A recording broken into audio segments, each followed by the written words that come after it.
বিসমিল্লাহির রহমানির রহিম। আসসালামু আলাইকুম। দীর্ঘদিন অসুস্থ থাকার পর আপনাদের সামনে কথা বলতে পারার জন্য আল্লাহর কাছে শুকরিয়া আদায় করছি। আমার কারাবন্দী অবস্থায় আপনারা আমার কারামুক্তি ও রোগ মুক্তির জন্য সংগ্রাম করেছেন, দোয়া করেছেন। সেজন্য আমি আপনাদের সকলকে ধন্যবাদ জানাচ্ছি। দীর্ঘ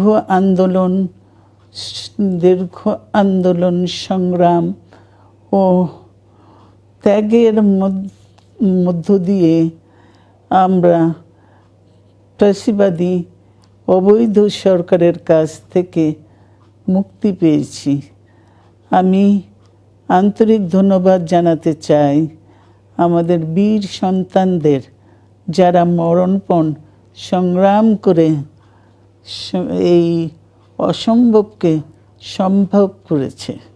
শত শত শহীদদের জানাই শ্রদ্ধা। এ বিজয় আমাদের নতুন সম্ভাবনা নিয়ে এসেছে। দীর্ঘদিনের নজিরবিহীন দুর্নীতি,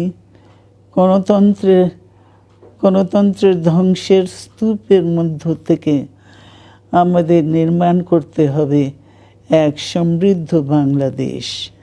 ছাত্র তরুণরাই আমাদের ভবিষ্যৎ। তরুণরা এই যে স্বপ্ন নিয়ে বুকের রক্ত ঢেলে দিয়েছে, সেই স্বপ্ন বাস্তবায়নে করতে মেধা, যোগ্যতা, জ্ঞান ভিত্তিক গণতান্ত্রিক বাংলাদেশ গড়ে তুলতে হবে। শোষণহীন সমৃদ্ধ বাংলাদেশ। সকল ধর্মের গোত্রের অধিকার নিশ্চিত করতে হবে। শান্তি, প্রগতি আর সাম্যের ভিত্তিতে আধুনিক বাংলাদেশ নির্মাণে আসুন আমরা তরুণদের হাত শক্তিশালী করি।